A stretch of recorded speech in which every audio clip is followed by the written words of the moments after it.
There we go. Thank you very much. Like that. Hey, so I was thinking, how do you follow up a rock band first thing in the morning? I figured it out. PowerPoint slides. PowerPoint slides. That's a great customer experience, I got to imagine. Well, I'm sure we all have those stories that are horrible, but I think what I want to ask you to do is, when we're talking about customer experience, to actually get out of the mind of your work persona.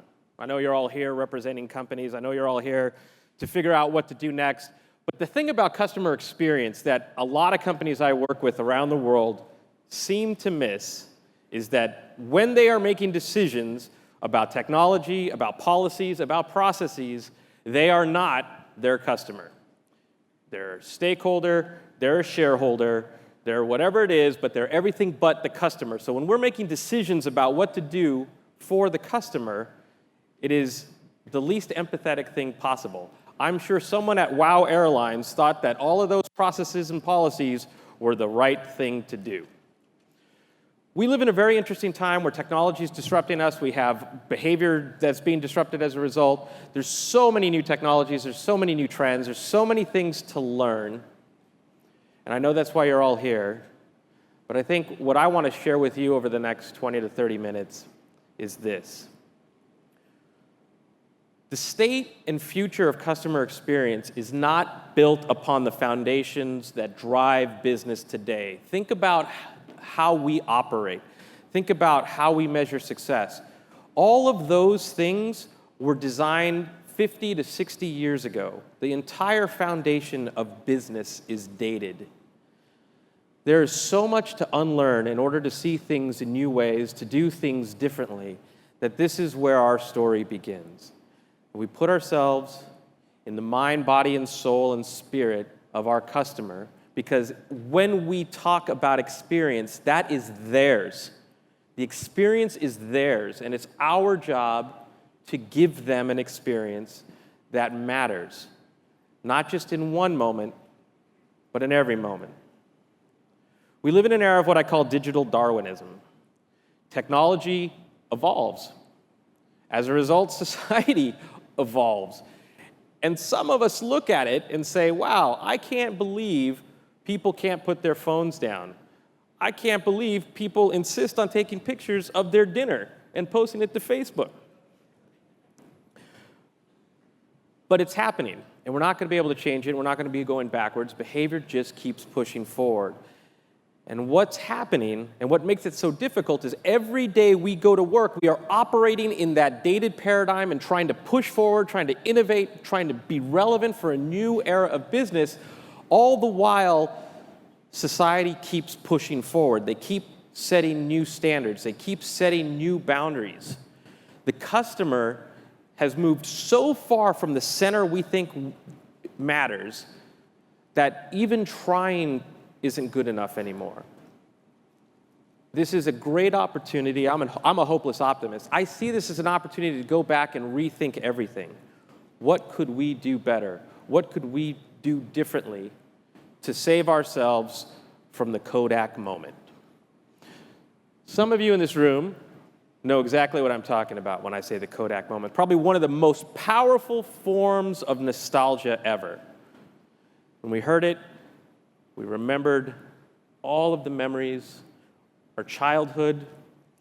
There was probably someone in your house who was the keeper of all of those memories, photo albums and shoe boxes, and they'd always come out at parties. They'd always be shown to your guests to embarrass you. But something happened along the way. This is the quintessential case study. You hear it all the time. Kodak failed because they didn't embrace digital. They missed digital Darwinism.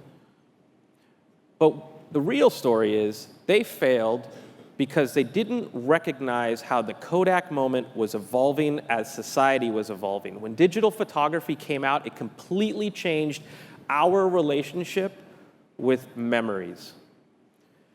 Digital photography did away with capturing those special moments and reliving them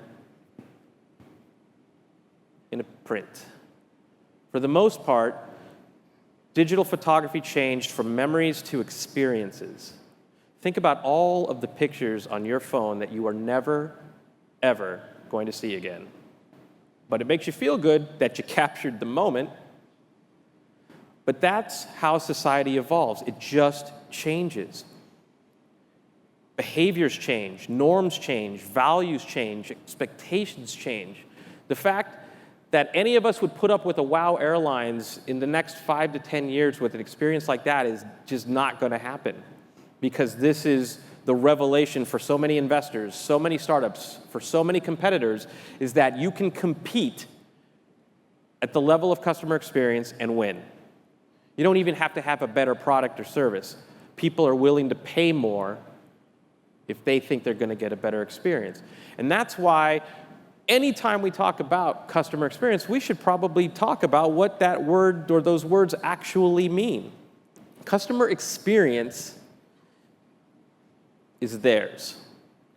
And it can only be defined by the engagements they have with you in each moment, in all the moments together. So the customer experience is everything. If you have a great website, but you have horrible customer service, then that can never be a great customer experience. It's not like people walk away and just say, well, I'm going to give them a break because everybody's customer service sucks. It's now an opportunity to be more proactive. And we have to break out of our mindsets when we're making decisions about what's best for our business and start thinking about what's best for our customers in order to be best for our business. Because if we don't, that creates an experience divide. And that divide is where all businesses are being disrupted. The bigger the gap, the bigger the threat of disruption. And not even understanding how customers are changing or behaviors are changing or preferences are changing puts us at risk. There's this idea of customer centricity. I mean, we can keep on the airline theme of Michael O'Leary from Ryanair, who said, if I had known being nice to customers was going to work so well, I would have done that many years ago. Actually said that. But now, with technology, people are becoming so connected and informed and empowered that they want companies to be like them. Technology is teaching them that they can get whatever they want, when and how they want. And we have to understand what that is like and compare that to the way that we're approaching markets today, the way that we're approaching technology investments today. Because if we don't understand who they are, if we can't be them, then every investment we make will miss the opportunity. You all compete against Uber. You all compete against Airbnb. You compete against any app or service that gives people an integrated, intuitive, narcissistic experience.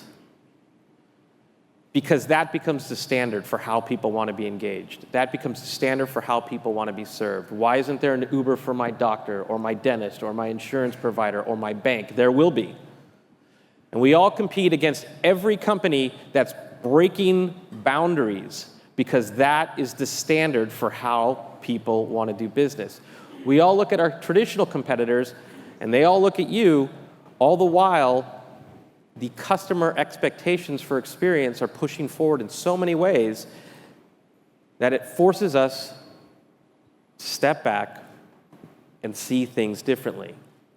Because that is the only way to change and innovate, is to look at the world differently. Some of the best companies I work with compare themselves to Uber. Starbucks, for example, compares themselves to the best mobile apps in the business, and they're not even a mobile app company, but that is what they think it's going to take to be successful.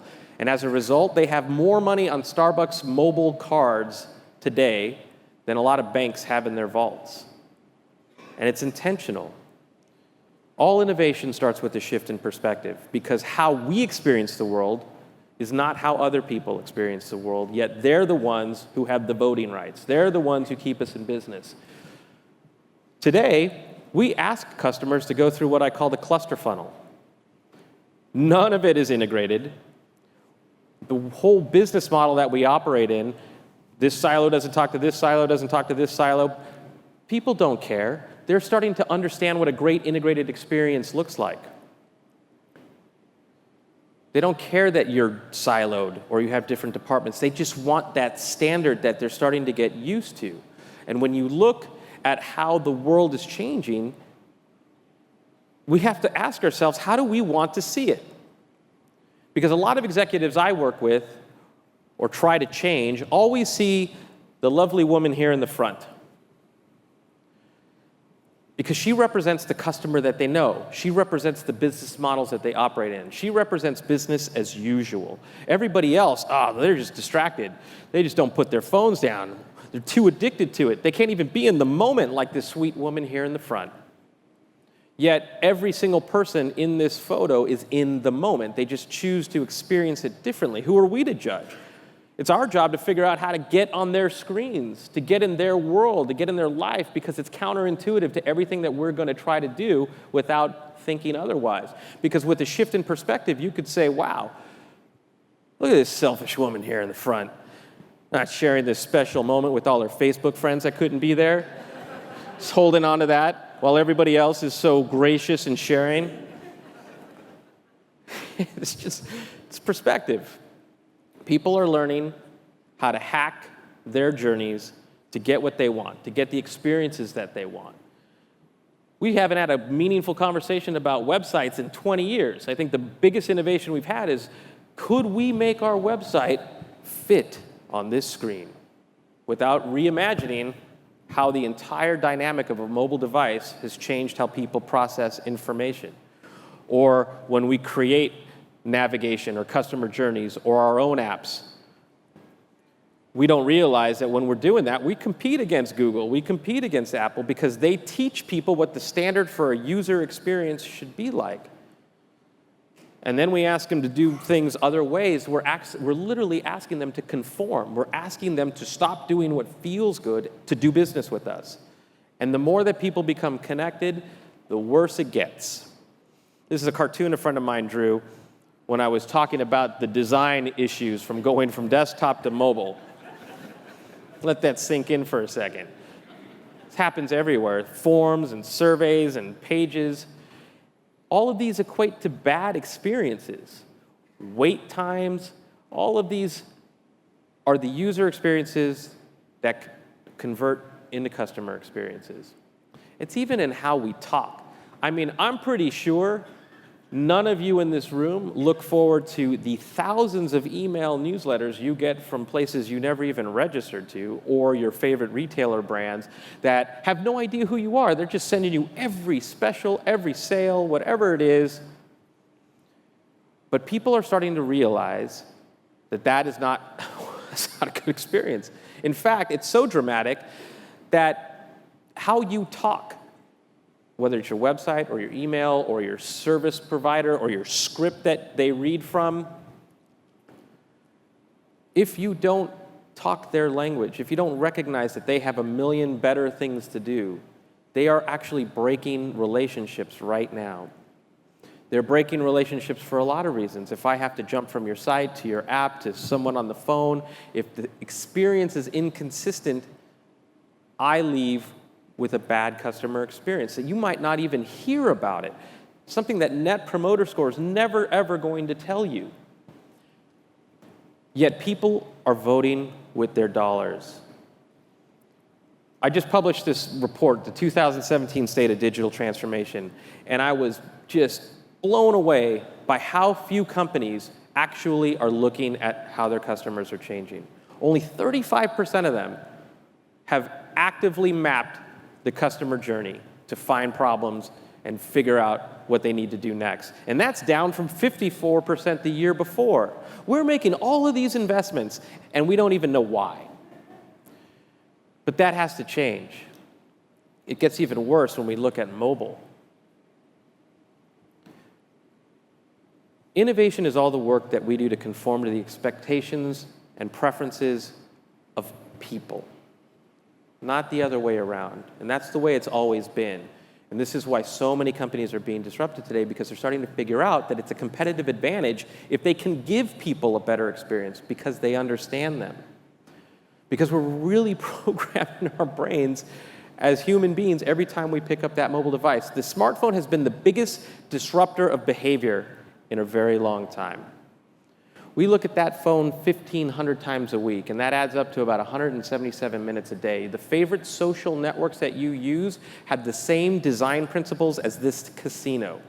They are designed to be addictive. They are designed to make you open those apps, share more. Think about when you post that picture of food and you don't get likes right away. You feel like, what is going on? I thought everybody in my world was waiting for me to post this. Well, that plays out, all of this plays out into how people talk, how they communicate, how they want to do business, how they interact in social settings. Right? And some of us say, wow, yeah, look at that. That's what's wrong with society. We can't look up. But it's playing out in ways where we even have to change sidewalks. This is a real sidewalk in China. I want this in every single airport.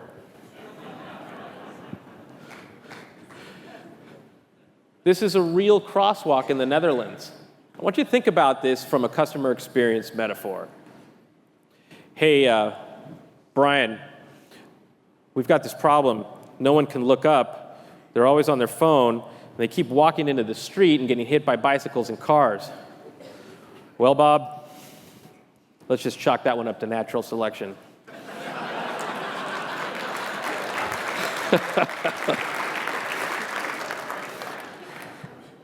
Or we could just save lives, because we're not going to change their behaviors. So let's think about the experience here. Let's move the light from here to the street so they can see it before they get killed.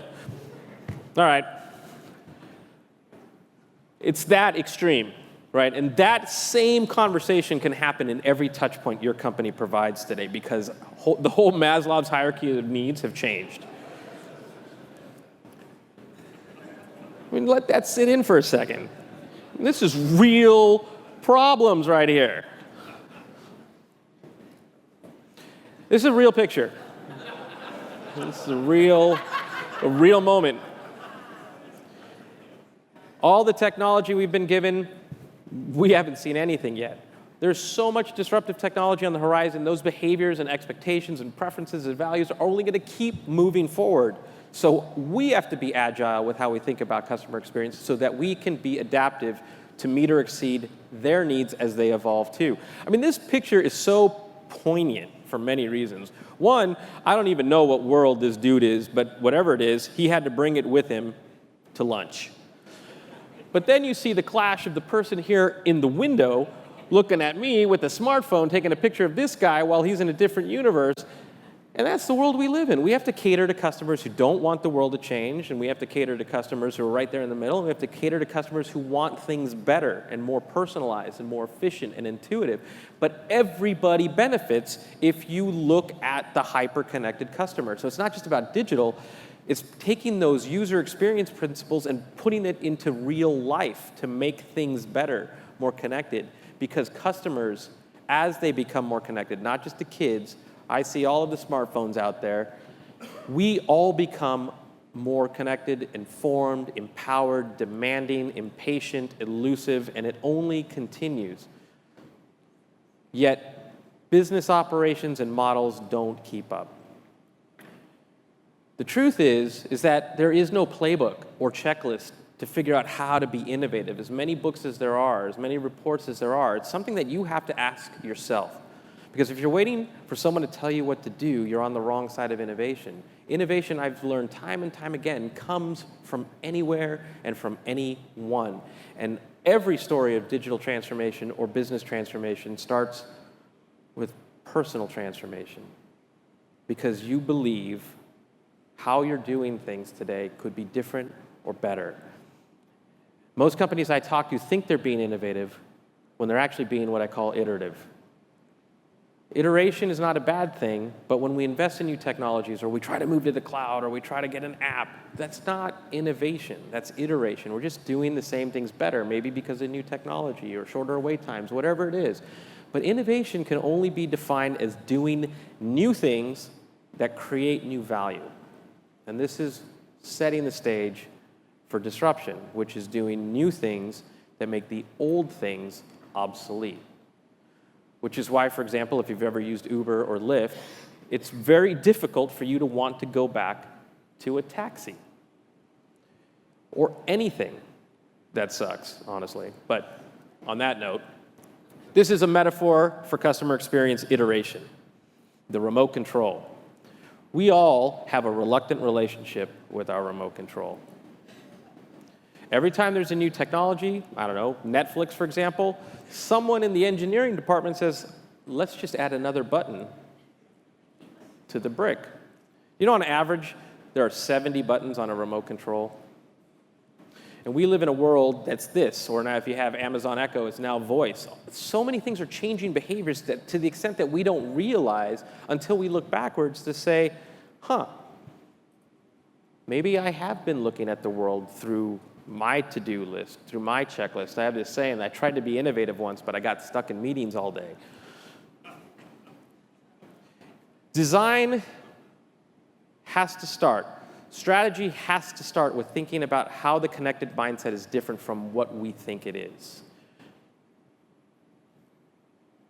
A magazine is an iPad that doesn't work. Think about that.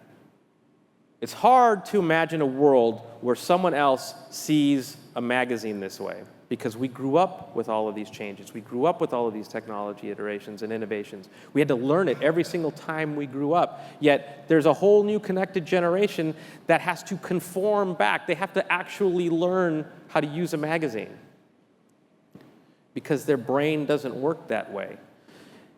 Think about a parking sign as your customer experience. This is in New York. I want you to think about the moment you actually have to read it.